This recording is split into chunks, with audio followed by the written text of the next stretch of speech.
الحمد لله رب العالمين الحمد لله كما هو أهله الصلاة والسلام على سيد المرسلين وخاتم النبيين أبي القاسم محمد اللهم صل وعلى آله الطيبين الطاهرين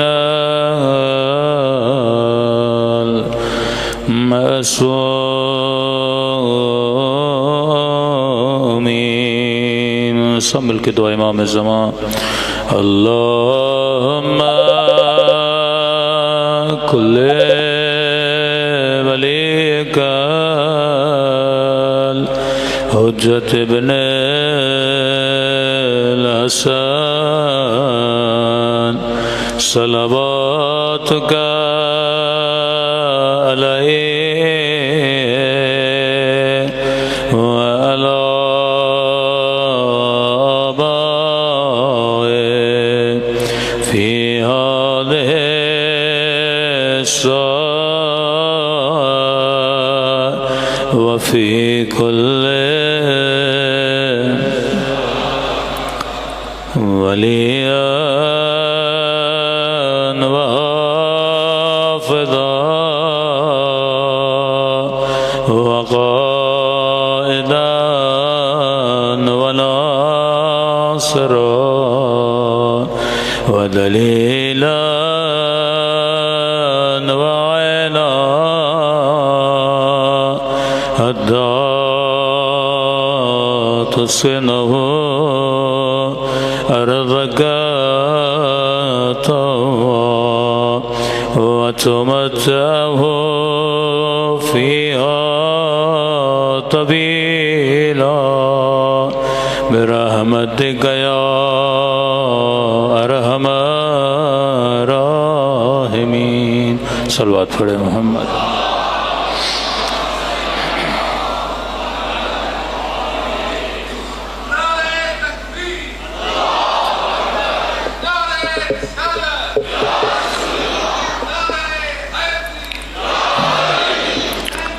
زندہ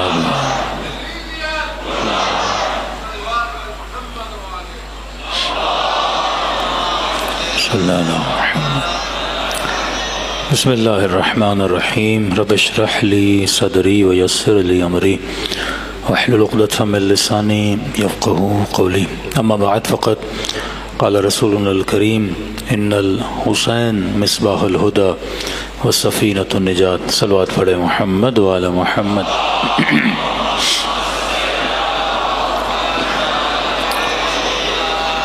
دعا ہے پروردگار عالم ہم سب کی عبادتوں کو اپنی بارگاہ عالی میں قبول فرمائے اور جو مقصد زندگی لے کر فرش عزا پر آئے خدا ان مقاصد میں بھی ہم سب کو کامیابیاں کامرانیاں نصیب فرمائے۔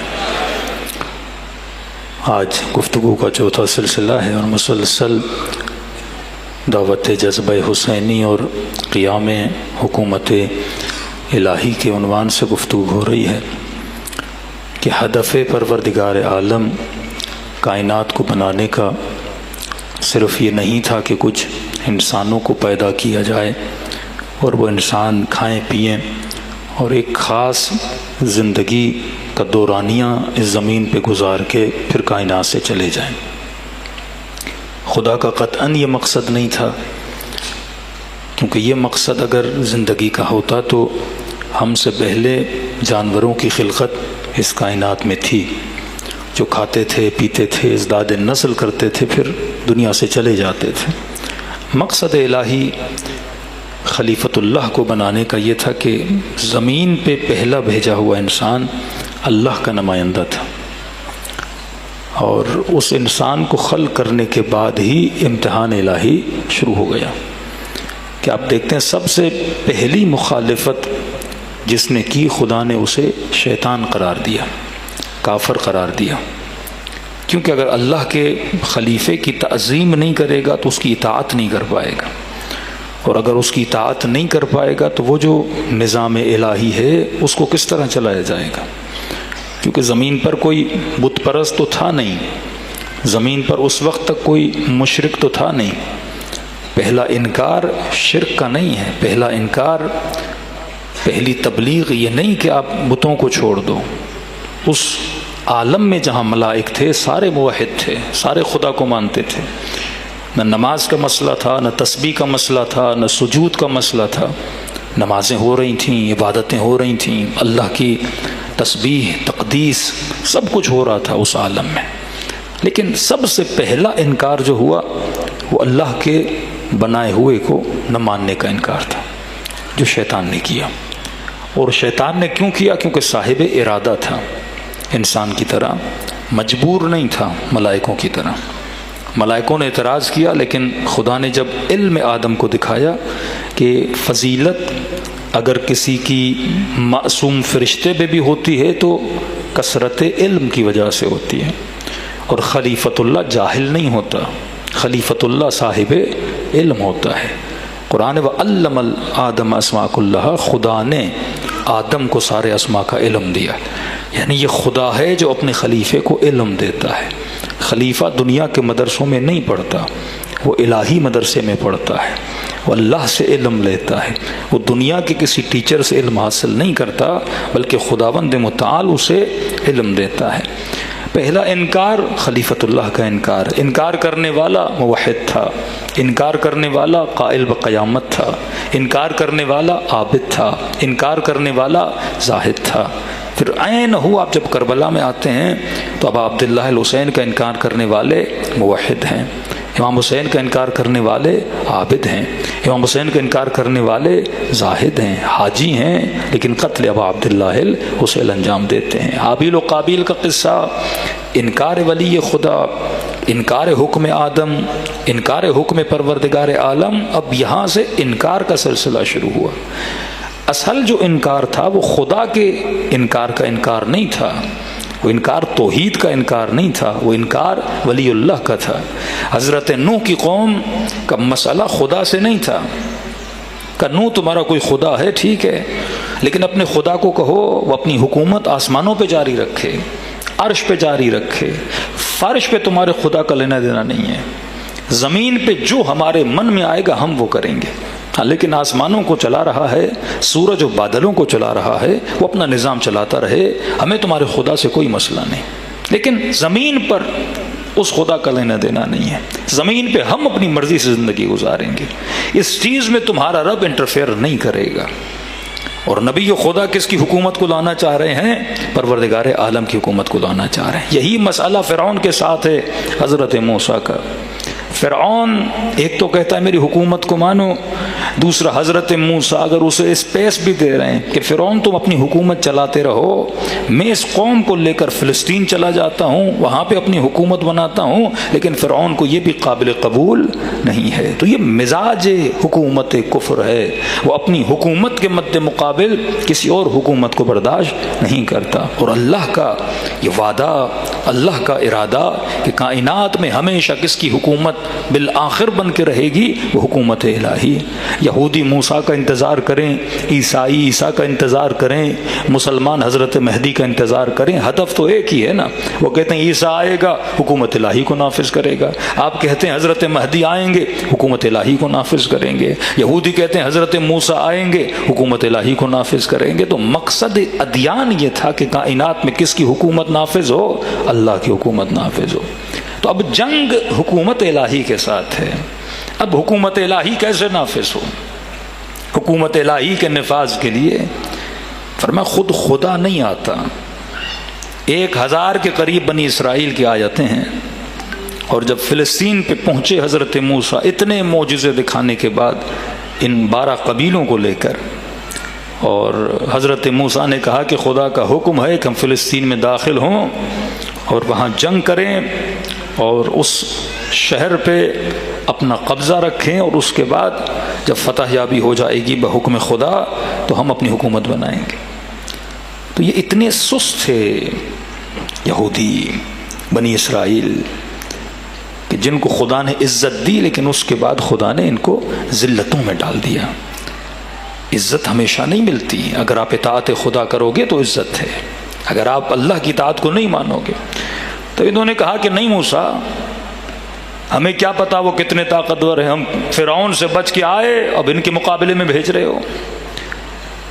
تو انہوں نے اپنے اندر سے 3-4 لوگ بھیجے کہ بھائی دیکھ کر آؤ وہ لوگ کس طرح ہیں۔ عجیب ہیں روایات، کہتے 3-4 لوگ گئے، یہ قرآن کی آیتیں ہیں، 3-4 لوگ گئے، جب واپس آئے تو کہا کہ موسیٰ یہ قوم جبار ہیں، یہ بڑے طاقتور ہیں۔ کسی نے کہا ان کے قد بہت بڑے ہیں، اغراق کرنے لگے۔ کسی نے کہا 4 میٹر کے ہیں، کسی نے کہا 8 میٹر کے ہیں، اتنے لمبے ہیں چوڑے ہیں، لہٰذا ہم ان کے مقابلے میں نہیں جا سکتے۔ کہا موسیٰ اذهب انت، اے موسیٰ تم چلے جاؤ اور تمہارا خدا چلا جائے، اور جا کر ان سب کو شکست دو، جب ہرانے کے بعد شہر خالی ہو جائے پھر ہمیں بلانا۔ یہاں حضرت موسیٰ غیظ و غضب میں آ گئے، جلال الہی میں آ گئے کہ بندگان خدا، اگر خدا نے حکومت الہی کو نافذ خود کرنا ہوتا تو وہ کب کا کر دیتا، اتنے معجزے کرنے کی کیا ضرورت تھی؟ تم قوم کو یہاں سے لے کے وہاں تک گھما رہا ہوں، منو سلوہ نازل ہو رہا ہے، سمندر کو زمین میں بدل دے رہے ہیں، ید بیضا کر رہا ہوں، اژدہا بنا رہا ہوں اپنی لکڑی سے، تاکہ کم از کم ایمان لاؤ، راہ خدا میں جہاد کے لیے تیار ہو جاؤ۔ اگر حکومت الہی کے قیام کے لیے تم قربانی نہیں دے سکتے تو تمہارا فائدہ کیا ہے؟ کہتے یہاں حضرت موسیٰ اپنی قوم کو چھوڑ کے چلے گئے، اور بعض روایات میں ہے 400 سال تک یہ بھٹکتے رہے۔ صبح اٹھتے تھے، چلتے تھے، چل چل کے تھک جاتے تھے، ان کو شہر نہیں ملتا تھا، بستی نہیں ملتی تھی، بھوک میں، پیاس میں، افلاس میں وہ ساری عزتیں پروردگار عالم نے ان سے لے لی۔ خدا نے موقع دیا کہ حکومت الہی بناؤ۔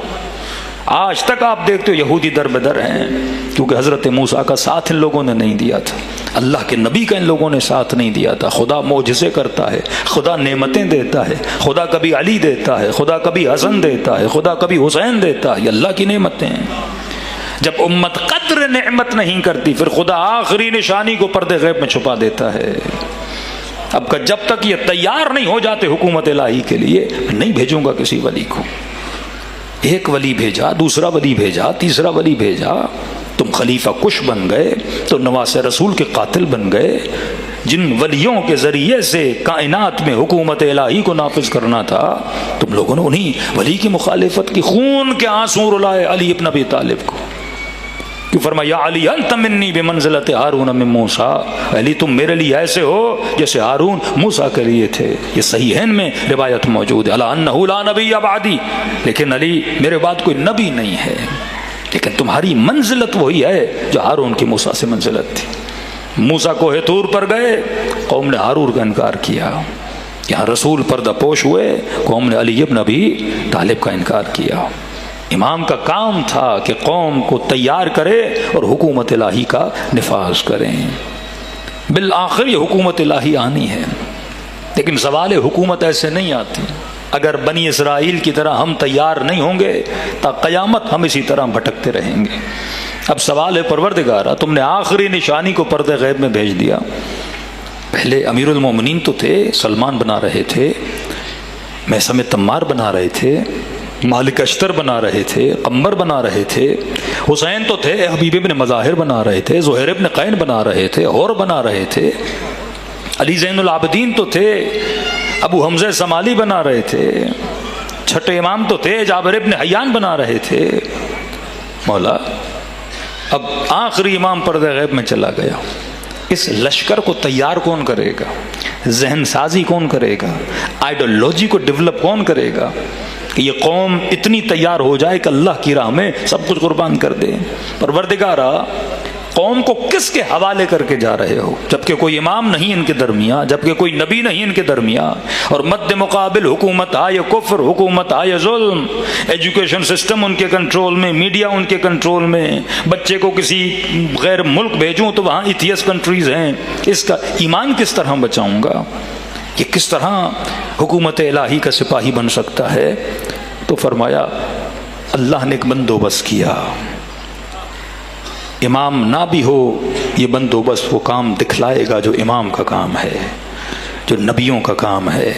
فرمایا وہ بندوبست کیا ہے؟ آواز آئی ان الحسین مصباح الہدی وسفینۃ النجات، خدا ایک چراغ تمہیں دے کر جا رہا ہے جس کا نام حسین ابن علی ہے، یہ چراغ جلتا رہے گا تا قیامت جلتا رہے گا، خدا ایک حرارت دے کے جا رہا ہے، وہ حرارت ذکر ابا عبداللہ الحسین کی ہے۔ اگر تمہارے درمیان کوئی امام نہیں تو کیا ہوا؟ خدا تجھے فرش عزائے حسین ابن علی دے کر جا رہا ہے۔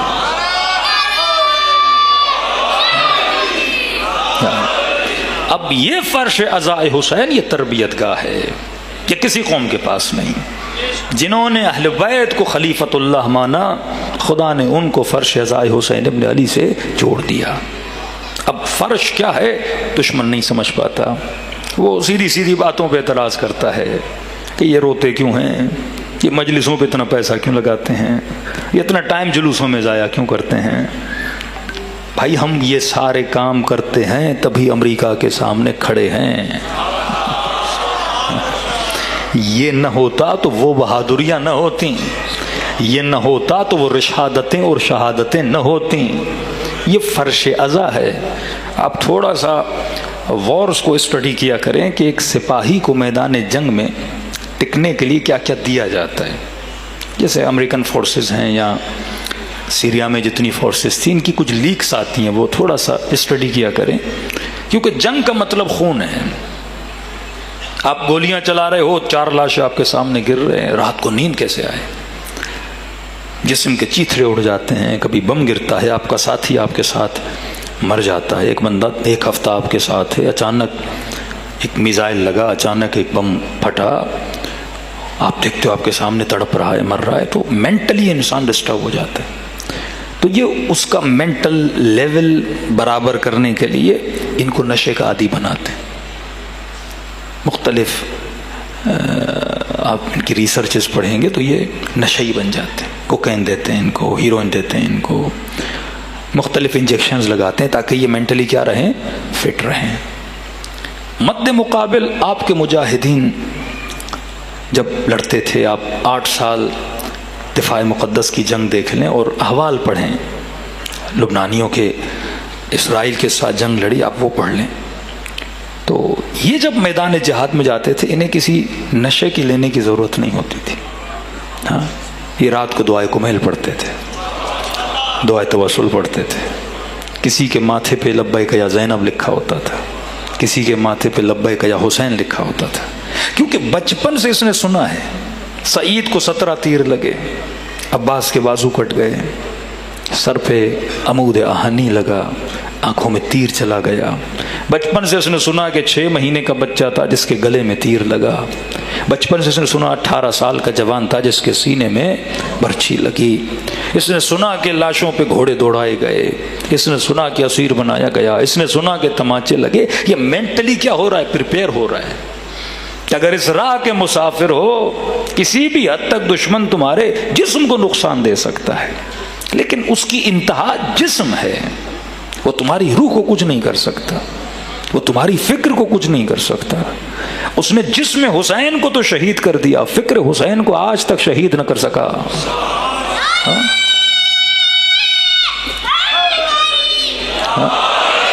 یہ فکر ہمیشہ زندہ رہتی ہے، کیوں؟ فکر حق ہے۔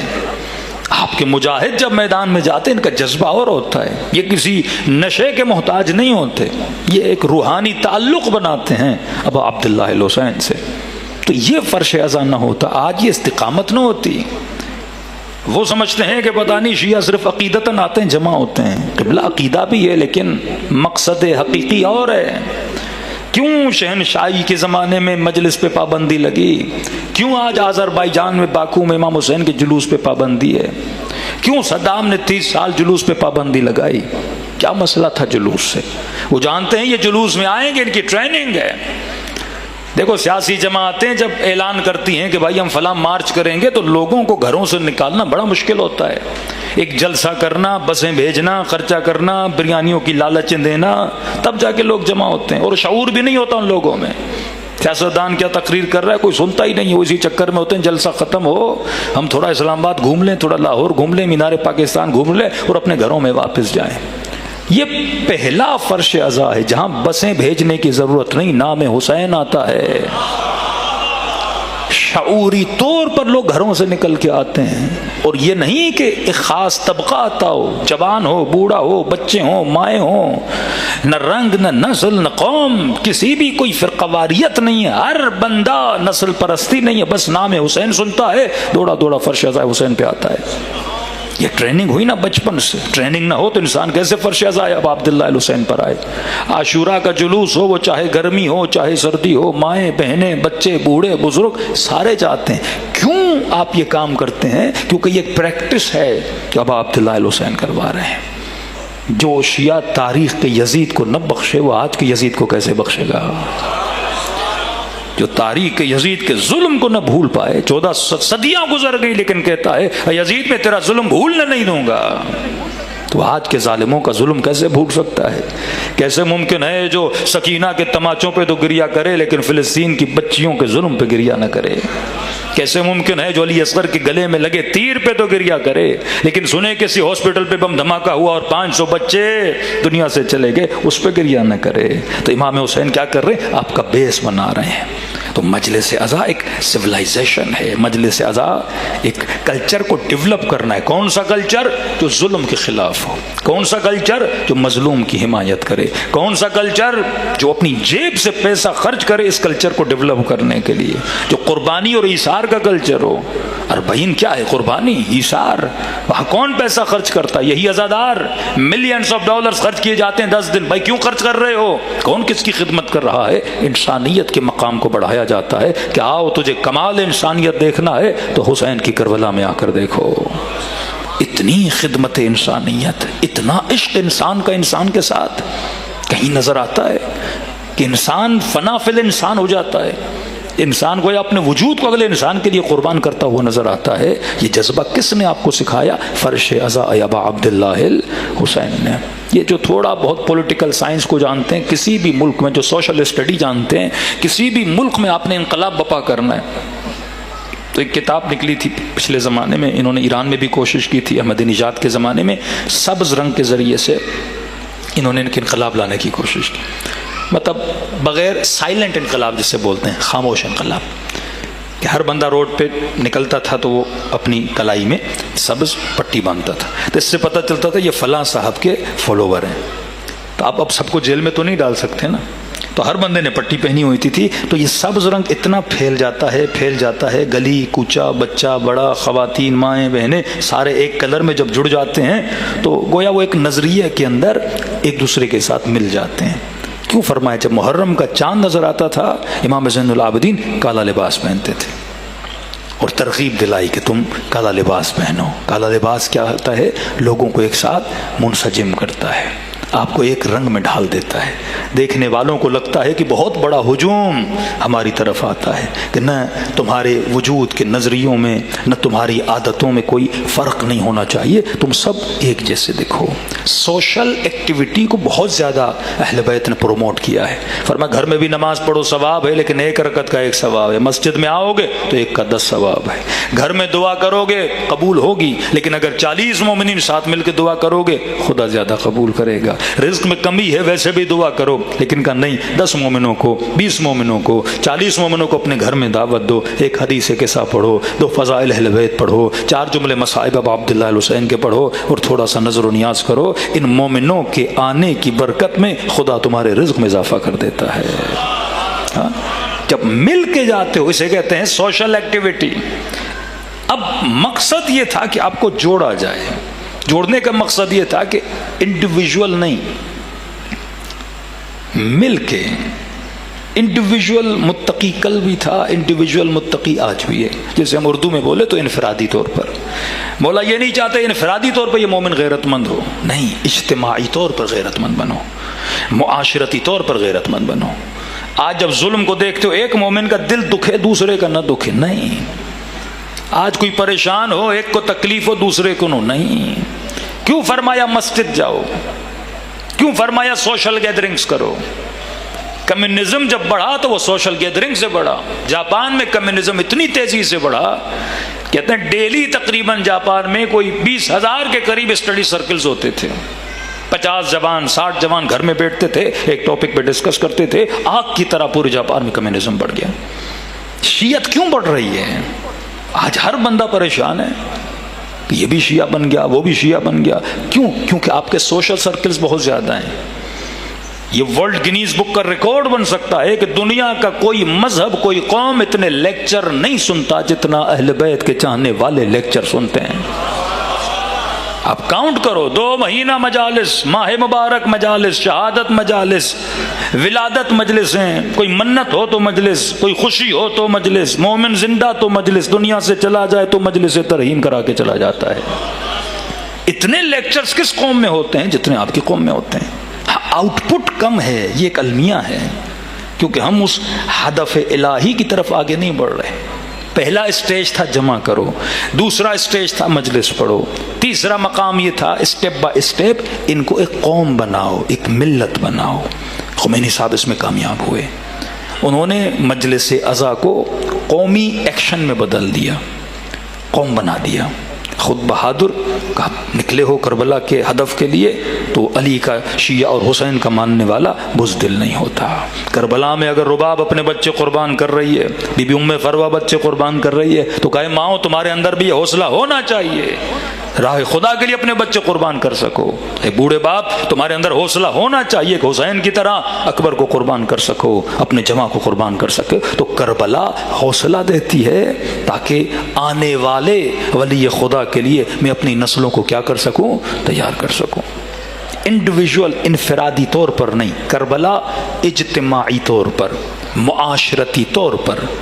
ایک مومن سخی ہو دوسرا نہ ہو، یہ کربلا نہیں. ہاں، پہلے ایک ایک کو سخی بناؤ، پھر ان سب کو سخی بناؤ.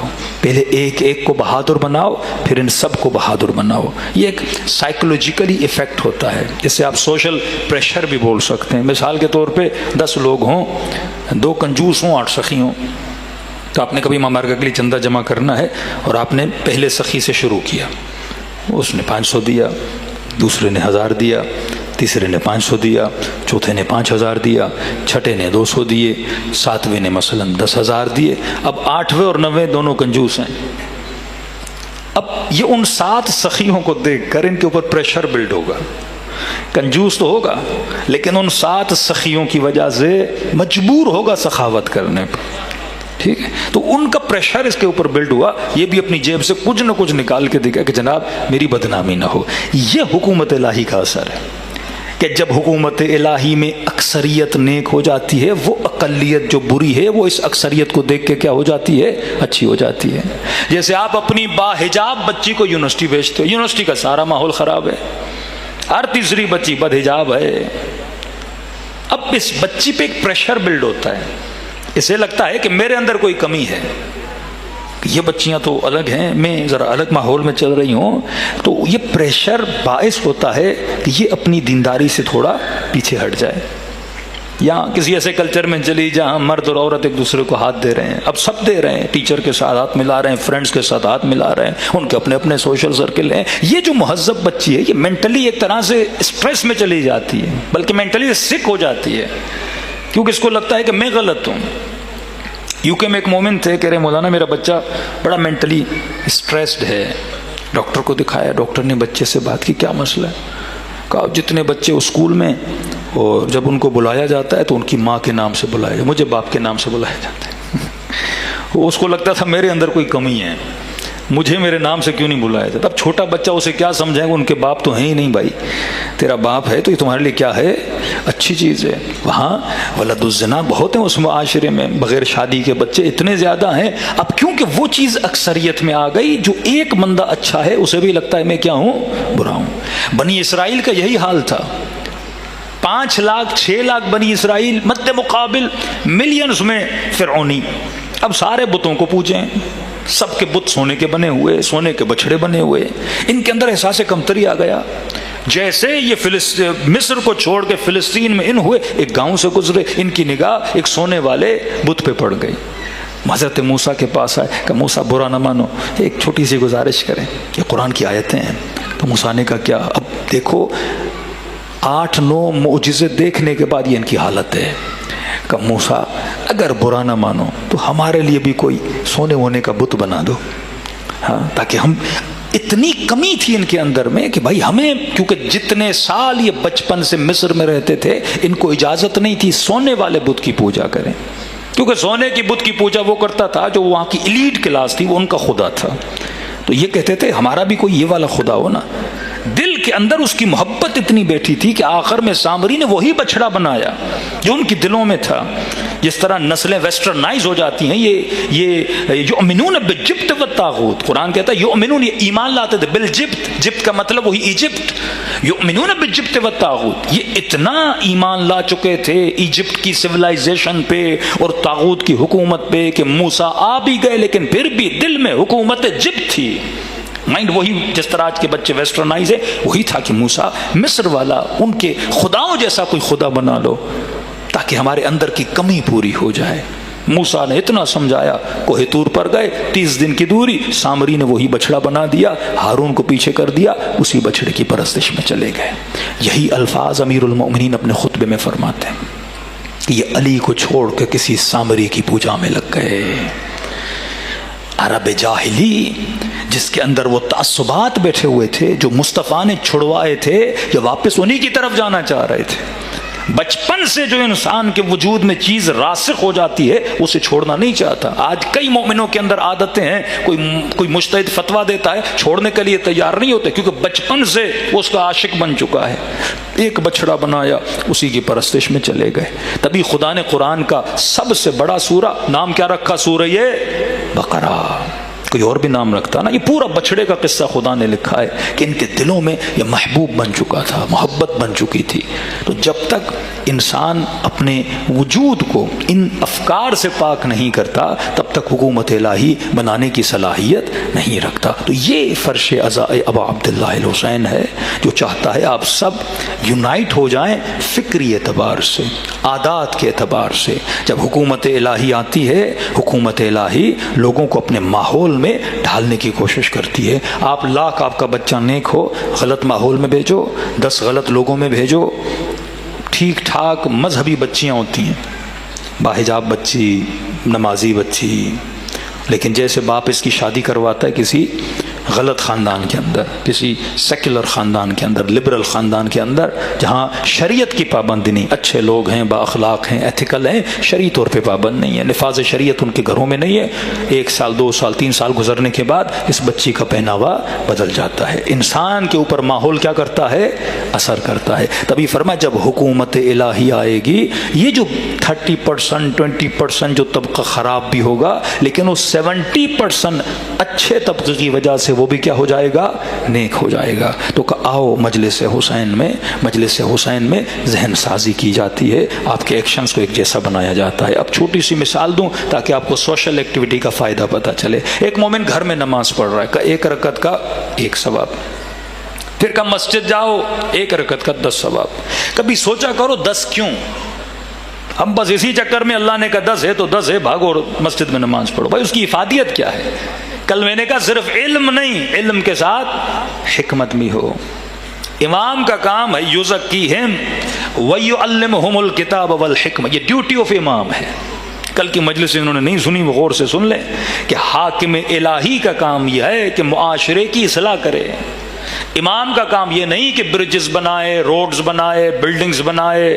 امریکہ ہم سے اچھی بلڈنگ بنا سکتا ہے، ہم سے اچھے روڈز بنا سکتا ہے، فرینچ ہمارے اچھے جہاز بنا سکتے ہیں، ٹیکنالوجی میں وہ آگے ہیں، لیکن امریکہ سب کچھ کر لے، انسان نہیں بنا سکتا۔ انسان سازی نہیں ہے ان کے اندر۔ لاکھ ٹیکنالوجی، بڑی بڑی یونیورسٹیاں، انہی کی بڑی سے بڑی یونیورسٹیوں سے پڑھے لکھے افراد کیا بنتے ہیں؟ بش بنتے ہیں، ٹرمپ بنتے ہیں، یہ دنیا کے سب سے بدبخت ترین حاکم بنتے ہیں، ظالم ترین بنتے ہیں۔ فزکس دان بن گیا، اتنا بڑا سائنسٹسٹ بن گیا، لیکن ایٹم بم بنایا، اور اس کی آخری عمر کے جملے سنے کہتا ہے مجھے یہ دل میں دکھ ہے کہ میں نے ایٹم بم بنایا، اور اس ایٹم بم سے، ایک ایٹم بم سے صرف ویتنام میں 1 لاکھ لوگ مر گئے۔ ہاں، انسان نہیں بنا۔ کہا نا جب انسان اپنی انسانیت سے گرتا ہے تو حیوان سے بدتر ہو جاتا ہے۔ میں نے کسی سے کہا، میں نے کہا بتاؤ ایک شیر اپنی زندگی میں کتنے ہرن کو چیرتا ہوگا، پھاڑتا ہوگا؟ درندہ ترین حیوان ہے ہرن، مگرمچھ درندے ترین حیوان ہے، چیر دیں، پھاڑ دیں، ٹکڑے ٹکڑے کر دیں۔ میں نے کہا ایک ہرن ایک شیر کتنے ہرن مارتا ہوگا؟ درندہ حیوان ہے لیکن حریص نہیں ہے، جتنی بھوک ہوتی ہے اتنا شکار کرتا ہے۔ میکسیمم ایک شیر 100 مار دیتا ہوگا، 200 مار دیتا ہوگا، 400 مار دیتا ہوگا، لیکن انسان جب درندہ بنتا ہے نا، یہ ایک بم میں 1 لاکھ لوگوں کو قتل کرتا ہے۔ یہ اپنی درندگی کے لیے، اپنی حکومت کے قیام کے لیے ساتھ 800 لوگوں کے سینے گولیوں سے چھلنی کر دیتا ہے۔ کربلا درندگی کا منظر ہے کہ دیکھو ایک طرف انسان کامل، دوسری طرف انسان نما حیوان کھڑا ہے جو اتنا درندہ ہوا کہ نبی کے نواسے کے سینے پہ چڑھا۔ اور خدا کا غیظ و غضب تو دیکھو سورہ شمس میں، ناقۃ اللہ سقیاها فکذبوا فقروا فدمدم علیہم ربهم بذنبهم فسواها ولا یخاف عقباها۔ خدا کہتا ہے ان کو نہیں پتا میں کتنا عذاب کروں گا ان کو، جنہوں نے اللہ کی اونٹنی کو مارا۔ ولا یخاف عقباها کا یہ ڈرتے بھی نہیں اس عمل کی عاقبت سے کہ میں خدا کس اشد عذاب میں لوگوں کو مبتلا کروں گا۔ اب سوچو جو خدا اونٹنی کے مرنے پر اتنا غضبناک ہو، وہ محمد کے نواسے حسین کے گلے کے کٹنے پہ کتنا غضبناک ہوگا۔ یہ شاعر اللہ ہے، اللہ کی نشانیوں کو، لیکن یہ فرق انسان سمجھو، دکھنے میں انسان ہے، دکھنے میں انسان ہے۔ حیوان کیوں بنا؟ کیونکہ ولی سے دور ہے، کیونکہ امام سے دور ہے۔ محمد سے دور ہو، بھلے سگا چچا ہی کیوں نہ ہو، تبت یدا ابی لہب و تب، ہاتھ کٹ جائیں ابی لہب تمہارے جو میرے مصطفیٰ کو پتھر مارتے ہو۔ قارون کون ہے؟ چچا زاد حضرت موسیٰ کا، سگے ہیں، خونی رشتہ ہے، لیکن جہنمی بنا کیونکہ ولی خدا کے مقابلے میں حابیل و قابیل کون ہے؟ یہاں رشتوں کی قید نہیں ہے کہ نبی کا بیٹا ہے، نبی کا دوست ہے، نبی کا صحابی ہے، نبی کو دیکھا ہے، نہیں یار، ان اکرمکم عند اللہ اتقاکم، ولی خدا کے مطیع ہو کہ نہیں؟ ولی خدا کی تعظیم کرتے ہو کہ نہیں؟ پہلا سجدہ ولی خدا کی تعظیم کے لیے ہے۔ یہ تعظیم اگر دلوں میں ولی خدا کی نہ ہو، اللہ سے دور ہو جاؤ گے۔ تو مقصد امام یہ تھا انسان کو کیا بنائے؟ مقام انسانیت تک لائے۔ آج ان کے ٹیکنالوجی کے ترقی یافتہ معاشرے جہاں لٹریسی کا ریٹ اتنا ہائی ہو، جو کہیں کہ ہمارے پاس دنیا کی بیسٹ یونیورسٹیز ہیں، جن ملکوں میں آپ اپنے بچوں کو پڑھنے کے لیے بھیجو کہ مولانا کینیڈا بھیجنا ہے، یو ایس اے کی یونیورسٹی، اس یو ایس اے کا پروڈکٹ ٹرمپ ہے، اس یو ایس اے کا پروڈکٹ بش ہے، اس یو ایس اے کا پروڈکٹ کلنٹن ہے، یہ اس کے پروڈکٹ ہیں جو دنیا کے نمبر 1 قاتل ہیں۔ یہ ترقی یافتہ ملکوں کے پروڈکٹ ہیں۔ اب سوال ہے حسین کا پروڈکٹ کیا ہے؟ علی ابن ابی طالب کا پروڈکٹ کیا ہے؟ حسنین ہیں، حبیب ابن مظاہر ہے، سلمان فارسی ہے، گھر میں ایسی بیٹی کی تربیت کی جس کا نام زینب کبریٰ ہے۔ یہ چاہتے تھے، اور ان کی مجلسوں کے اثر کا پروڈکٹ خمینی ہے، سید علی خامنئی ہے، شہید حسینی ہے، ان کے شاعری کا پروڈکٹ شہید سبط جعفر ہے، یہ اس مجلس اثار سے نکلے ہوئے وہ افراد ہیں جو دنیا رش کھاتی ہے کہ یہ افراد ہماری قوم میں ہوتے، ہمارے مذہب میں ہوتے، ایسے افراد۔ یہ اثر تھا فرش ازا ابا عبداللہ الحسین کا، کیونکہ مجلس ازا چاہتی تھی آپ یونائٹ ہوں۔ لیکن سوچو کہ گھر میں نماز پڑھوں تو 1 رکعت کا 1 ثواب کا، مسجد میں جاؤ، کیوں مسجد میں جاؤں پروردگارا؟ اللہ کے پاس جواب تو ہو، یا ایسے ہی فری میں خدا ثواب دے رہا ہے، بغیر کسی حکمت کے خدا ثواب دے رہا ہے کہ مسجد جاؤ۔ تزکیہ، علم، حکمت، یہ 3 مراحل پال کرنے کے بعد انسان ولی کے قریب آتا ہے، اور یہ تینوں ولی سے ہی ملتے ہیں۔ علم ملے گا باب متینۃ العلم سے، حکمت ملے گا شہر حکمت کے دروازے سے، تزکیہ ملے گا امام المتقین سے۔ یہ تینوں چیزیں آپ کو مل سکتی ہیں۔ جناب محترم ہوں لیکن غصہ بہت جلدی آتا ہو۔ مدینے کی عورتیں شادی کرنے کے لیے تیار نہیں تھی، کہ غصہ بہت آتا ہے، جلدی سے مارتا ہے ہمیں، ہم شادی نہیں کریں گی۔ کل اس پہ ڈیٹیل میں گفتگو کر چکا ہوں۔ یہ ایک مقام ہے لوگوں کو چلانے کا، ایسا بندہ اس منصب پہ بیٹھ سکتا ہے جو صاحب حکمت بھی ہو، صاحب علم بھی ہو، اور صاحب تقویٰ بھی ہو۔ اب مسجد میں جاؤ گے تو کہا کہ 1 رکعت نہیں 10 رکعت کا ثواب ہے۔ کیوں؟ آپ جب مسجد میں جاتے ہو اکیلے نہیں ہوتے، 50 مومن، 60 مومن، 70 مومن ہوتے۔ اب یہاں سمجھو نظام ولایت شروع ہو گیا۔ ولایت کا اعلان ہی خدا نے کہاں کیا تھا؟ نماز میں کیا تھا، حالت رکوع میں کیا تھا۔ اور جہاں نماز ہے وہاں زکوٰۃ ہے۔ اقیموا الصلاۃ وآتوا الزکاۃ، یہ مصلحت قرآن سمجھو۔ اقیموا الصلاۃ وآتوا الزکاۃ، پھر وارکعوا مع الراکعین، نماز قائم کرو، زکوٰۃ دو، اور رکوع کرنے والوں کے ساتھ رکوع میں چلے جاؤ۔ یہ نہیں ہے سجدے کرنے والوں کے ساتھ سجدے میں چلے جاؤ۔ پوچھیں مسلمان کسی سے کہ یہ کون ہے رکوع کرنے والے، جس کا حکم ہے کہ تم سارے رکوع کرنے والوں کے ساتھ رکوع میں چلے جاؤ۔ سورہ بقرہ میں خدا نے کہا وارکعوا مع الراکعین، رکوع کرنے والوں کے ساتھ رکوع میں چلے جاؤ۔ یہ کون ہے رکوع کرنے والا جس کا حکم ہے کہ ہم اس کے ساتھ رکوع میں چلے جائیں؟ فرمایا انما ولیکم اللہ والرسول والذین آمنوا الذین یقیمون الصلاۃ ویؤتون الزکاۃ وہم راکعون، کہ ایک میں اللہ تمہارا ولی، دوسرا میرا رسول تمہارا ولی، تیسرا وہ ولی جو نماز کو قائم کرتا ہے، اقیم الصلاۃ، اور زکوٰۃ دیتا ہے، وآتوا الزکاۃ، اور حالت رکوع میں زکوٰۃ دیتا ہوا نظر آتا ہے، وارکعوا مع الراکعین، کہ علی کے ساتھ ولایت علی میں رکوع میں چلے جاؤ۔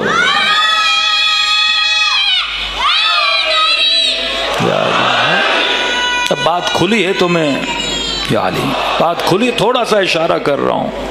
پورے قرآن میں جب نماز کا ذکر ہوا تو یہ ہے اقیم الصلاۃ، اقیم الصلاۃ، یہ نہیں ہے اقرأ الصلاۃ، نماز پڑھو۔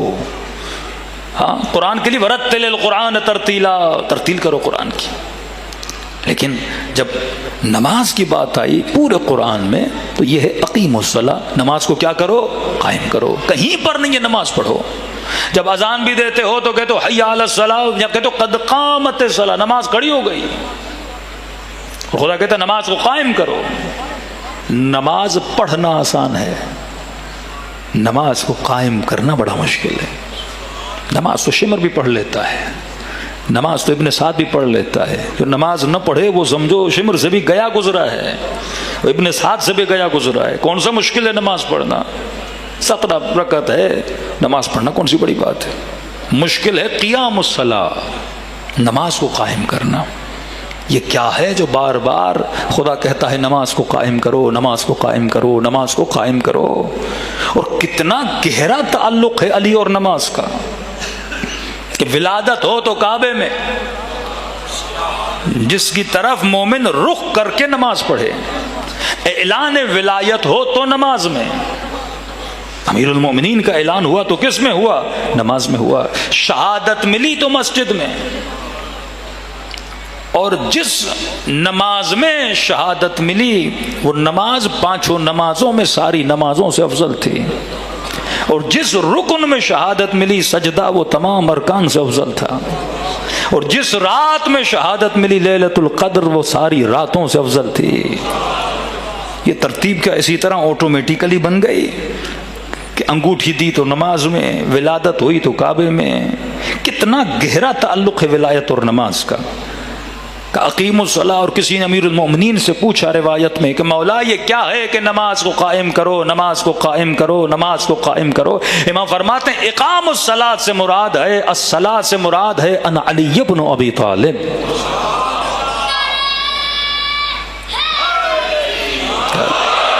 نماز سے مراد میں علی ابن ابی طالب ہوں، جس کی ولایت کو تم نے کیا کرنا ہے؟ قائم کرنا ہے. ان کی ولایت کے قیام کا مطلب یا علی حکومت الہی کا قیام ہے.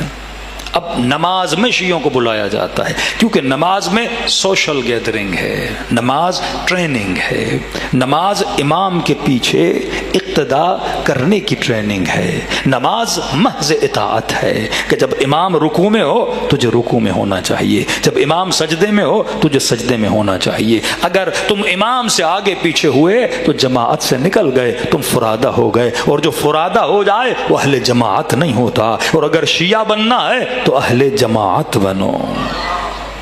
تم سب کے ایکشنز اللہم صلی اللہ. مثلا تصور کرو کہ یہ جو جماعتی ہیں یہ معاشرہ ہے، یہ جو امام محراب میں کھڑا ہے یہ لیڈر ہے، یہ کیا ہے؟ رہبر ہے، یہ معاشرے کا ولی ہے. یہ جو پیچھے کھڑے ہیں یہ ان کو چلانے والا ہے. اب رہبر کون ہونا چاہیے معاشرے کا؟ کہ عادل ہونا چاہیے، صالح ہونا چاہیے، متقی ہونا چاہیے، نماز کے ارکان کا پتہ ہونا چاہیے. یہ نہیں کہ تم ایرے غیرے کو آگے محراب میں کھڑا کر دو. شیعہ معاشرہ بغیر رہبر و لیڈر کے نہیں چل سکتا. آپ لاکھ شیعہ بن جاؤ لیکن اگر آپ کے پاس پیش امام نہیں، مطلب آپ کے پاس رہبر نہیں. اور ایسی قوم جو پیش امام کے پیچھے، رہبر کے پیچھے کھڑی ہو، سمعاً و طاعتا، وہ کھڑا ہو تو قوم کھڑی ہو جائے، وہ رکوع میں تو قوم رکوع میں، وہ سجدے میں تو قوم سجدے میں. لیکن ساری قوم پیچھے کھڑی ہو، نعرے لگا رہی ہو، اللہ اکبر کر رہی ہو اور امام کی اقتداء نہ کر رہی ہو، وہ جماعت سے خارج ہے. آج لبنانی کیوں کامیاب ہے؟ حسن نصر اللہ گیا، نیا امام آیا، قوم اس کے پیچھے اقتداء کر رہی ہے. ایران میں سید علی خمینی صاحب گئے سید علی خامنی کی اقتداء میں، سید علی خامنی گئے سید مجتبیٰ کی اقتداء میں. یہ نمازی ہیں، یہ پیش امام ہے. یہ تب تک، کیونکہ نماز جماعت ہر حال میں ہونی ہے، نماز میں وقفہ نہیں ہے.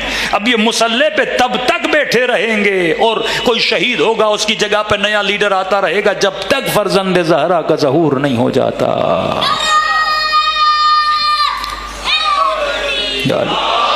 جب امام زمانہ آ گئے تو پھر کوئی امامت کرا ہی نہیں سکتا، باطل ہے. حضور امام میں کسے کھڑا ہونا ہے؟ امام نے کھڑا ہونا ہے اور سارے کیا ہو جائیں گے؟ امام کے پیچھے. لیکن جب تک امام نہیں آتا کیا قوم کو نماز نہیں پڑھانی؟ کیا ان کو ٹریننگ نہیں دینی؟ کیا ان کو نہیں سکھانا کہ پیش امام کی یا رہبر کی اطاعت کیسے کی جاتی ہے؟ کہ نہیں یہ تسلسل اطاعت چلتا رہے کہ کہیں یہ بھول نہ جائیں، کہیں قربانی، کہیں ایثار کا جذبہ. اور عجب ہے کہ فرمایا یہ جو پیش امام اس کی شرائط ہیں، اسے علم ہونا چاہیے جو میرے پیچھے کھڑے ہیں، بوڑھے ہیں، جوان ہیں، تاجر ہیں، کاروباری ہیں، کہ ان کے حساب سے ان کو چلائے. اگر پیش امام کو علم ہی نہیں ہوگا اور لوگوں کے ساتھ ہم آہنگ نہیں ہوگا، یہ بہترین لیڈر نہیں بن سکتا. اگر پیش امام کو پتا ہے میرے پیچھے بوڑھے بزرگ کھڑے ہیں، آہستہ رکوع میں جائے گا، آہستہ سجدے میں جائے گا. اگر پتا ہے پیچھے جوان ہے اپنی نماز کو طول دے گا. اگر پتا ہے پیچھے دکاندار اور تاجر طبقہ ہے، جلدی سے نماز پڑھائے گا تاکہ اپنی دکانوں کو جا کے کھولیں. اگر 10,000 کی جماعت ہو اور ایک بندہ دور سے نماز جماعت میں شامل ہونا چاہے اور پیش امام رکوع کے عالم میں ہے اور وہ دور سے کہے گا یا اللہ یا اللہ، امام صاحب میں جماعت میں آنا چاہتا ہوں، کہ یہ 10,000 کو روکے گا اس ایک کو شامل کرنے کے لیے.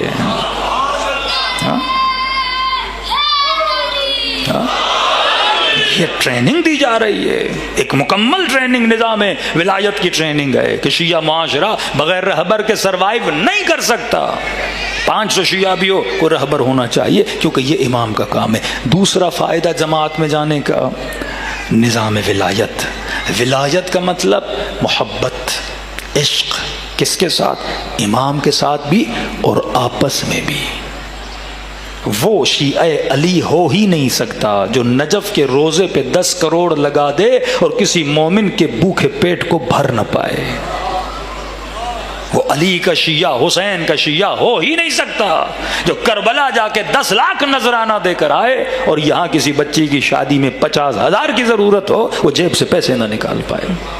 کہ یہ نظام ولایت کا ہو ہی نہیں سے۔ نظام ولایت مطلب ایک دوسرے سے محبت۔ انی سلم لمن سالمکم وحرب لمن حاربکم۔ مولا جس سے آپ محبت کرتے ہیں اس سے میں محبت کرتا ہوں۔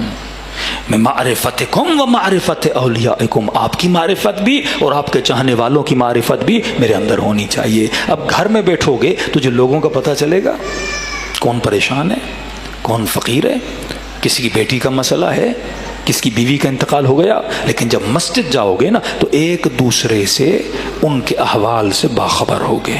بندہ ڈیلی مسجد جائے گا، چہرہ دیکھتے ہو نا، پہچانتے ہو، ہاں بھائی کون سی جاب کرتے ہیں، کیا کام کرتے ہیں۔ ایک دن مومن کو مایوس دیکھا، کیا ہوا؟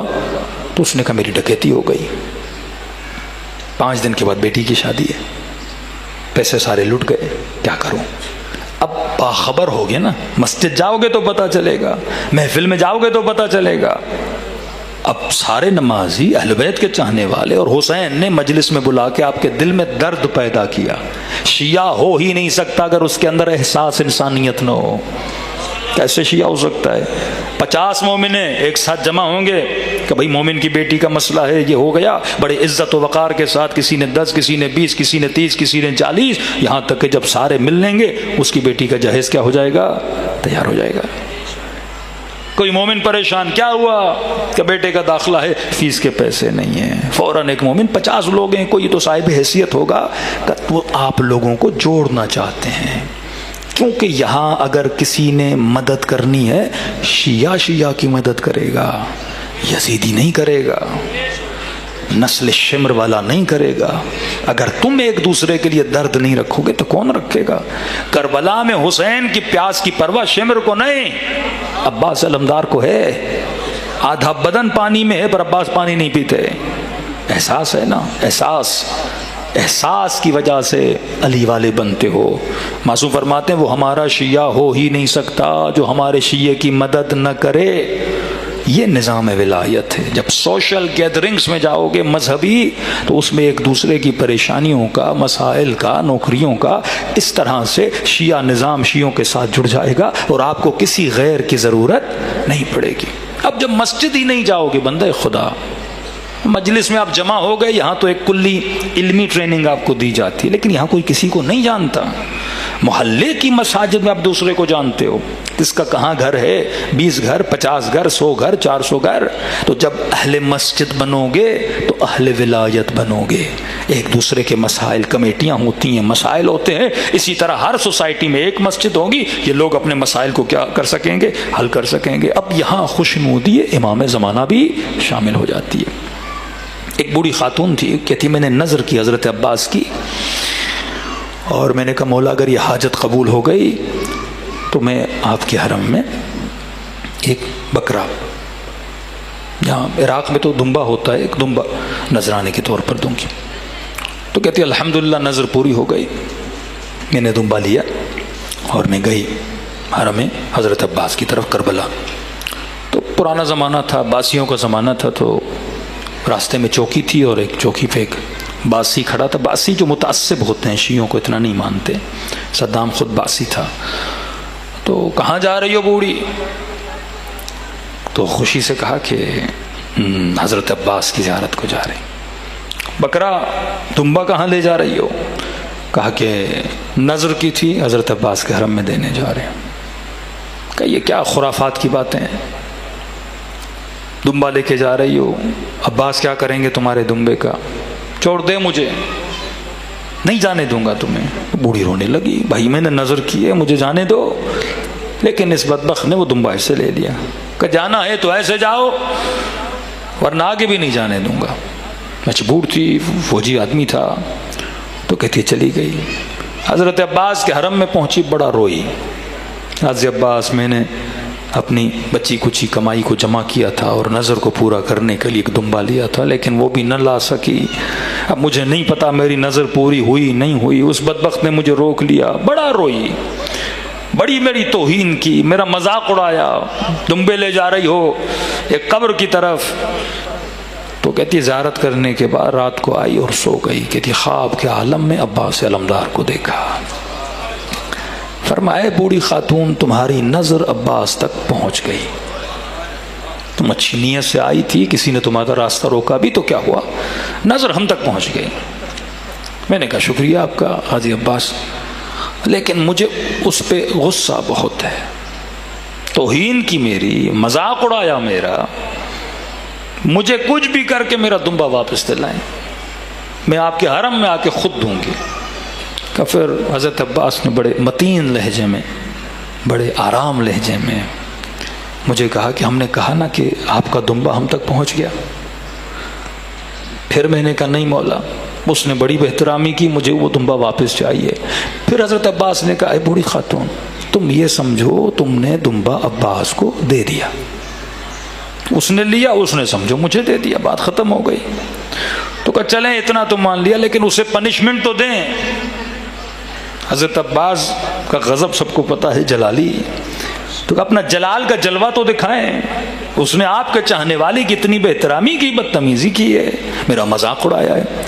کہ پھر حضرت عباس نے کہا میری خاطر اسے معاف کر دو۔ کہا کہ مولا آپ اتنی اس کی طرفداری کر رہے ہیں، نہ دمبا واپس لے کے دے رہے ہیں، کہہ رہے ہیں سمجھو مجھے مل گیا، پھر کہہ رہے ہیں میری خاطر۔ کہ پھر حضرت عباس نے کہا بس سمجھو اس کا چھوٹا سا احسان ہے عباس پر، وہ آج میں نے پورا کر دیا۔ تعجب سے کہا مولا اس ناسبی بندے کا آپ کے اوپر کیسا احسان، کیسا قرضہ؟ فرمایا بوڑھی خاتون ایک دن وہ اپنی گاڑی میں سفر کر رہا تھا، راستے میں گاڑی خراب ہو گئی، صحرائی علاقہ تھا، شدت کی دھوپ اور گرمی تھی، پیدل چلا، کہیں کسی کو ڈھونڈے، کافی دیر کھڑا رہا، نہ کوئی وہاں سے گاڑی آئی نہ کوئی گزرا۔ اب پیاس اس کو اتنی لگی کہ وہ پیدل چل پڑا کہ کہیں کوئی بستی مل جائے، کوئی گاؤں مل جائے، 4 گھر نظر آ جائیں۔ کہ چل چل کے گھنٹوں گزر گئے، پیاس نے اس کے اوپر اتنا غلبہ کیا کہ وہ سمجھو موت کے قریب تھا، شدت گرمی، پسینے سے شل۔ کہ اتنے میں اسے کوئی بستی نظر آئی، اس کے اندر چھوٹا سا گڑھا تھا جس کے اندر پانی تھا۔ اب سوچو جو اتنا پیاسا ہو، گویا موت نے اس کو پر غلبہ کیا ہو، اور جب پانی تک پہنچا تو کہا بوڑھی خاتون اس سے پہلے کہ وہ پانی پیتا چند لمحوں کے لیے وہ رک گیا، اور رکنے کے بعد اس نے میرے حسین کو یاد کیا۔ کہ پہلے پانی نہیں پیا، رکنے کے بعد جب موت کے قریب آیا اس نے میرے بھائی حسین کو یاد کیا، میرے آقا کو یاد کیا، اور اس کی آنکھوں میں ہلکے سے آنسو آئے۔ پھر اس نے پانی پیا کہ یہ قرضہ تھا اس کا باس پہ، لہٰذا ہم اسے معاف کر رہے ہیں۔ یہ بوڑھی خاتون کہتی ہے نیند سے اٹھی، واپس گئی، وہ فوجی مجھے پھر ملا۔ کہ بتا میری شکایت کی تو نے عباس سے؟ کہاں کی، لیکن انہوں نے کہا تیرا ان پر کوئی احسان ہے۔ یہ پریشان، میرا کون سا احسان؟ کہ بتا رہے تھے کسی سفر میں گیا تھا، گاڑی خراب ہو گئی تھی، پیاس کی شدت سے تو مر رہا تھا، جب پانی کے قریب آیا تو نے پانی پینے سے پہلے حسین کی پیاس کو یاد کیا تھا۔ کہ یہ سننا تھا، وہ گھٹنوں کے بل بیٹھ گیا، زار و خطا رونے لگا۔ کہ اتنا بھی یاد رکھتے ہیں کہ میں حسین کے لیے رویا تھا۔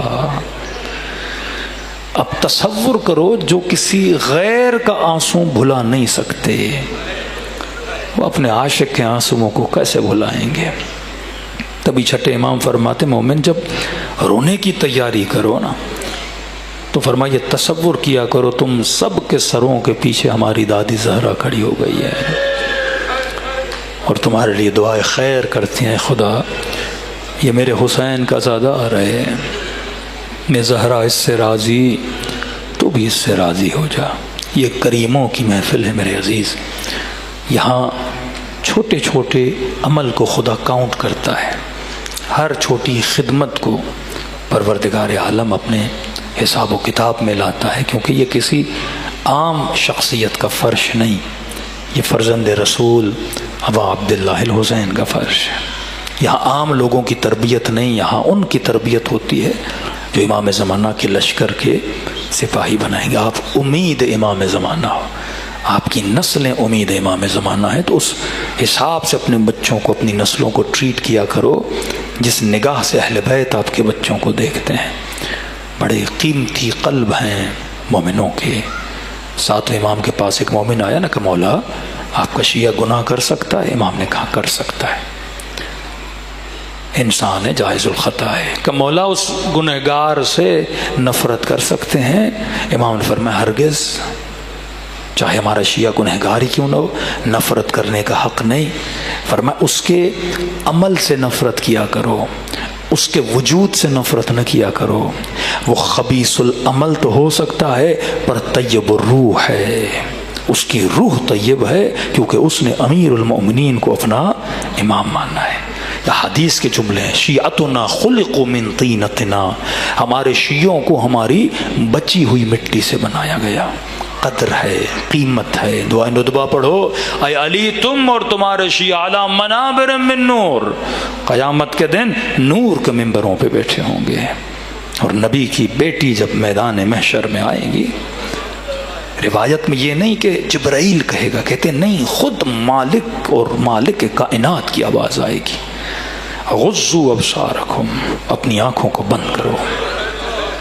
کہتے ایک نوری ہماری مروارید و جواہر سے بنی ہوئی ہماری، اللہ کی آواز آئے گی، اے میری کنیز فاطمہ، آج جو مانگنا ہے خدا سے مانگو۔ کہتے ہیں ادب سے، احترام سے سب سر جھکا کر کھڑے ہوں گے کہ مصطفیٰ کی بیٹی آئی ہے۔ کہتے ہیں کچھ زیادہ نہیں، اس اماری سے بی بی کے ہاتھ باہر آئیں گے۔ کہتے ہیں ایک ہاتھ میں حسین کا خون بھرا کرتا ہوگا، دوسرے ہاتھ میں عباس کے کٹے ہوئے بازو ہوں گے، اور یوم محشر میں اپنے جد کی، اپنے بابا کی امت کو مخاطب کریں گی کہ پروردگارا، میں بس اتنا پوچھنا چاہتی ہوں کہ میرے حسین نے بگاڑا کیا تھا، میرے عباس نے بگاڑا کیا تھا۔ دوسرا جملہ، میں تب تک جنت میں نہیں جاؤں گی جب تک میرے حسین کے چاہنے والے جنت میں نہیں جاتے۔ سید امیر داماد کہتے تھے، اے اہل بیت کے چاہنے والوں، اس طرح بن کے جانا کہ نبی کی بیٹی کو زیادہ دیر کھڑا رہنا نہ پڑے۔ جب بھی رو تو اللہ سے دعا کرو، اے خدا مجھے قیامت کے دن زیادہ دیر کھڑا نہ رکھنا کہ میں نبی کی بیٹی کے سامنے شرمندہ ہونا پڑے۔ تبھی فرمائے آنسوؤں میں اتنی طاقت ہے یہ جہنم کی آگ کو بجھا سکتے ہیں۔ آج بھی ہم حر بن سکتے ہیں کہ اگر خلوص سے دل سے حسین سے کچھ مانگا جائے۔ دلوں کو کربلا لے جائیں، ایسے سلام کریں جیسے زینب کبریٰ نے کیا۔ السلام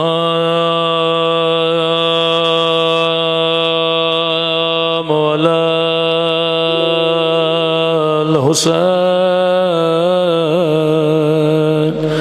وعلی علی ابن حسین کی صدا بلند وعلی اولاد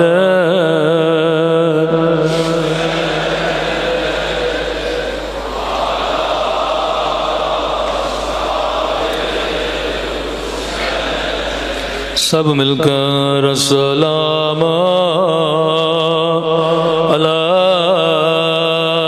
الحسین وعلی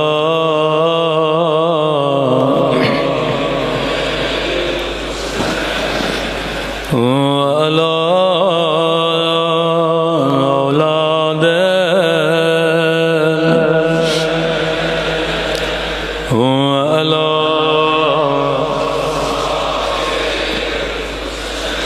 سب مل کے السلام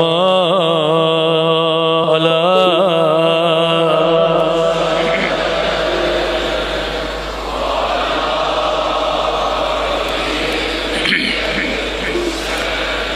وعلی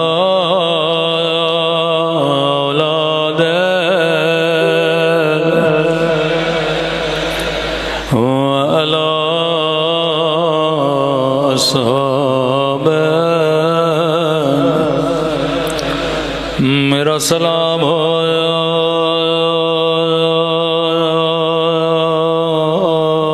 اس درد بھرے منظر پہ،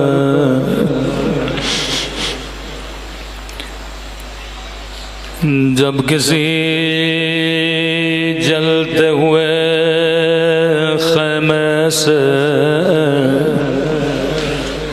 کسی بیمار کو زینب نے نکالا تھا،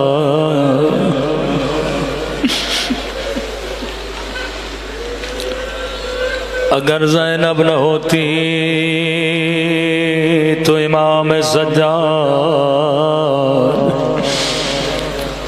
کی زندگی نہ ہوتی۔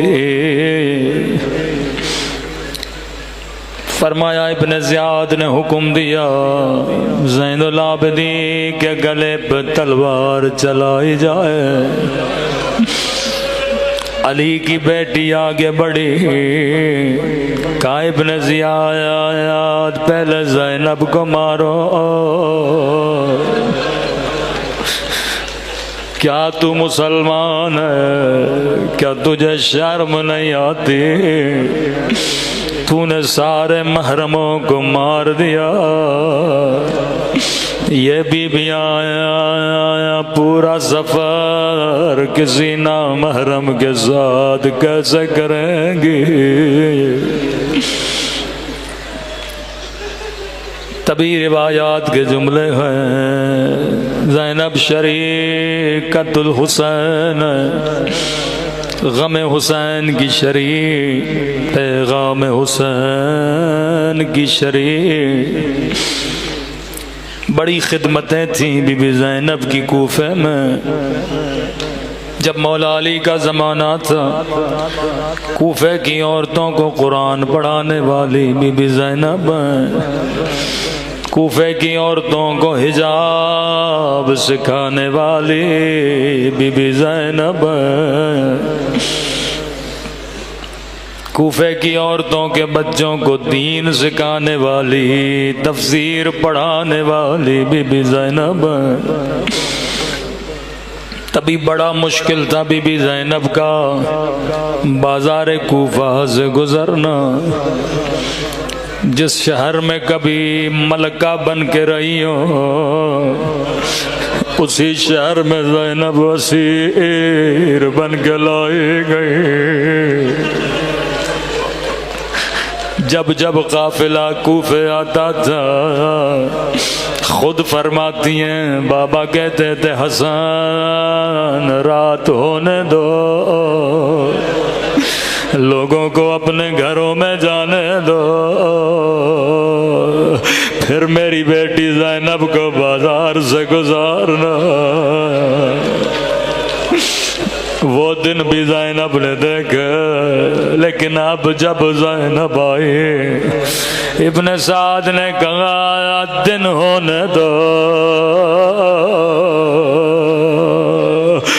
بازار کھلنے دو، ہجوم لگنے دو۔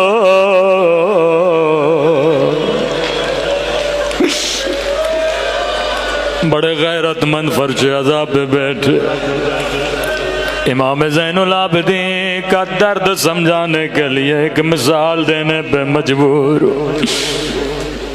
اللہ آپ سب کو حج نصیب کرے، اللہ آپ سب کو عمرہ نصیب کرے۔ آج سے 2 سال پہلے میں عمرے پہ گیا، حاجی عمرہ کر رہے ہیں، اللہ کے گھر کے زائر عمرہ کر رہے ہیں۔ جب عمرہ کرتے ہیں مرد عورت ساتھ میں طواف کرتے ہیں، خانہ خدا ہے، مسلمان ہے، صاحب ایمان ہے، کسی کے ذہنوں میں بری نیت نہیں ہوتی، کوئی کسی کے ناموز کو دیکھے، لیکن میں نے بعض غیرت مند دیکھے اپنی بیویوں کے ساتھ عمرہ کر رہے تھے، اپنے دونوں بازوؤں سے اپنے محرم کو بچا رہے، کہیں کسی حاجی کا کاندھا ان کی بیوی کو نہ لگ جائے۔ کہیں کسی مسلمان کا بازو ان کی بیوی کو نہ لگ جائے، لیکن ہائے زین العابدین بازو رسیوں سے بندھے ہیں۔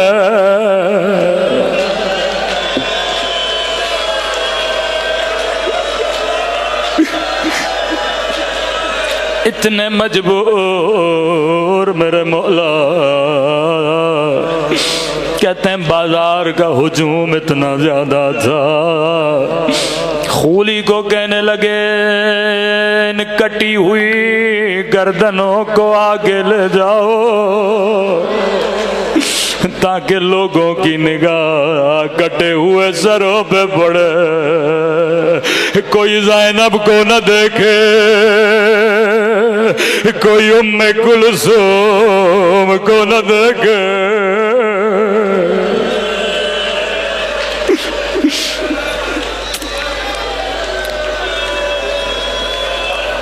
جب بازاروں میں قافلہ جاتا تھا، کبھی حسین کے سر سے قرآن کی آواز آتی تھی، پورا مجمع آیا مولا کی طرف متوجہ ہوتا تھا۔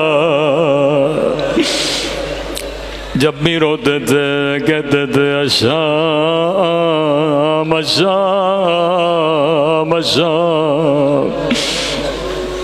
بڑے کریم ہیں اہل بیت، یتیم پرور۔ اس مجمع میں ہر مومن کی خواہش ہوتی ہے اے کاش امام زمانہ کا ظہور ہو، ہم مولا کو اپنے گھر میں کھانے پہ دعوت دیں، بڑے بڑے سفرے لگائیں، مولا کی خدمت کریں۔ ایک چھوٹی یتیمہ بچی تھی، جب یتیم ہوئی امام حسین سے اپنے گھر میں لے کر آئے، پالا جوان ہوئی، شادی شام میں کرا دی، ہر سال مدینے آتی تھی، امام حسین کو کہتی تھی مولا میں اپنے شوہر کو بتاتی ہوں میرا حسین بڑا کریم ہے، مجھے ایسے پالا جیسے اپنے بچوں کو پالتے ہیں۔ مولا جب جب آتی ہوں مجھے کہتا ہے کب تیرا مولا شام آئے گا، میں تیرے مولا کی دعوت کروں گا، بڑے بڑے سفرے لگاؤں گا۔ امام کو بڑا پیار آیا، فرمایا شیریں ہم آئیں گے لیکن تو پہچان نہ سکو گی۔ اتنا سننا چاہیا شیرین کھڑی ہو گئی، کہنے لگی مولا اتنی نمک حرام نہیں، ان آنکھوں کو نکال دو جو اپنے مولا کو نہ پہچانا۔ امام نے کہا بیٹھ جا شیریں، تیرا قصور نہیں ہوگا، حالات بدل جائیں گے، لیکن شیریں میری ایک وصیت یاد رکھنا۔ جی میرے مولا۔ فرمایا شیریں قیدی بڑے مظلوم ہوتے ہیں، قیدیوں کا خاص خیال رکھنا، قیدیوں کو پانی پلانا، قیدیوں کو کھانا کھلانا۔ جی میرے مولا جب تک زندہ ہوں وصیت پہ عمل کروں گی۔ عزادارو شیرین اپنے وطن واپس چلی گئی اور زینب بے وطن ہو کر شام کے بازار میں آ گئی۔ شیرین کا شوہر بازار سے گزر رہا تھا، اس کی نگاہ 4 سالہ سکینہ پہ پڑ گئی، زخمی رخساروں پہ پڑ گئے، زخمی کانوں پہ پڑ گئے، روتا ہوا گھر گیا۔ وہ شیریں کہتی تھی جب کوئی قیدی نظر آئے اسے گھر لے کر آؤ۔ او شیریں میری زندگی گزر گئی، میں نے کبھی 4 سالہ قید نہیں دیکھے۔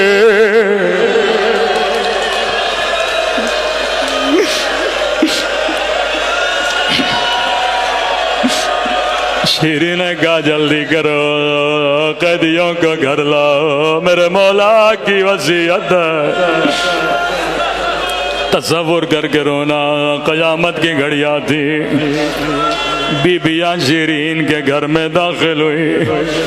او جسے زینب نے قرآن پڑھایا، جسے زینب نے حجاب سکھایا، اس کے سر پہ چادر موجود ہے، لیکن علی کی بیٹی کی قسمت۔ شیریں نے جلدی جلدی سے سفرے لگائے، پانی رکھا۔ او قیدی بیویوں جتنا پانی پینا ہے پی لو۔ قیدی بیویوں نے کہا مومنہ پانی نہیں چاہیے، کھانا نہیں چاہیے، اگر اجازت ہو تیرے گھر میں ماتم کر لیں، کیونکہ ہم بڑے مظلوم ہیں۔ ایک دن میں ہمارے گھر سے 18 لاشیں نکلی ہیں، کسی نے ہمیں رونے نہیں دیا۔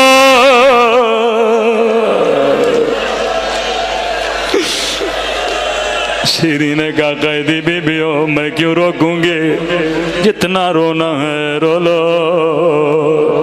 یہاں قیدی بیویوں نے حلقہ بنایا۔ ایک مرتبہ قیدی بیوی اٹھی، بڑا درد بھرا بہن کیا، رو کر کہنے لگی اے علی اکبر کے پیاسے بابا،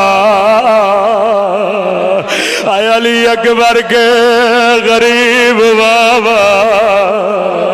شیریں اپنی جگہ سے اٹھی، اے قیدی بی بی چپ ہو جا، یہ میرے مولا کی بیٹے کا نام ہے، اللہ اکبر پہ میرے بچے قربان کرے۔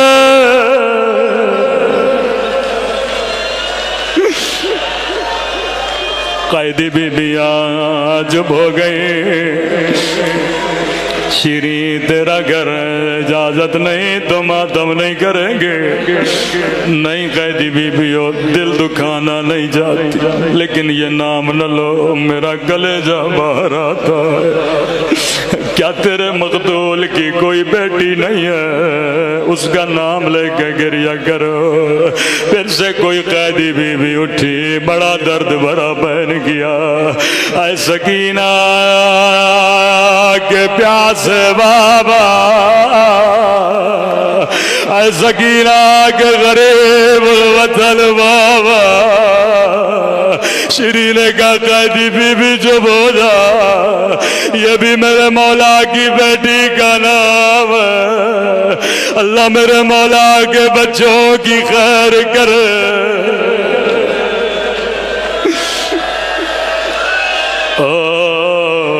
قیدی بی بی تو نے مجھے بڑا رلایا، اللہ جانے کون مولا میرے مولا کے گھرانے کی خیر کرے، اللہ میرے مولا کے بچوں کی خیر کرے۔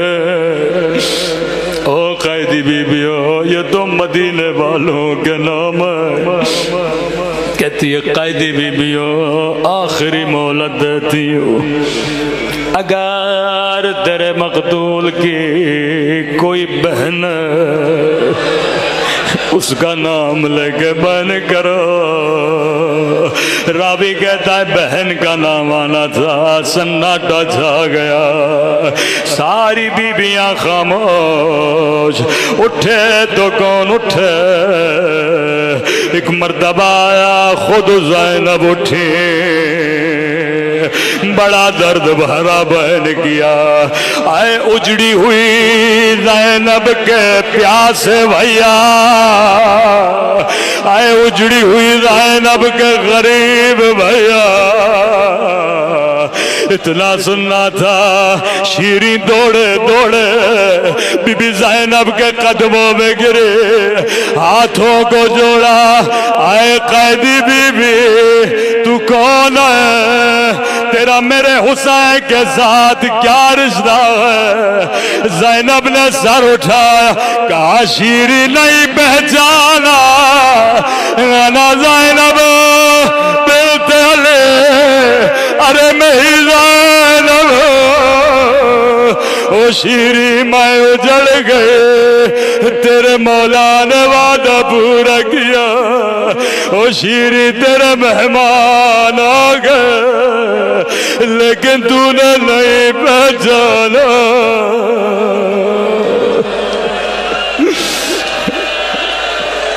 الا لعنت اللہ علی القوم الظالمین، ماتم حسین۔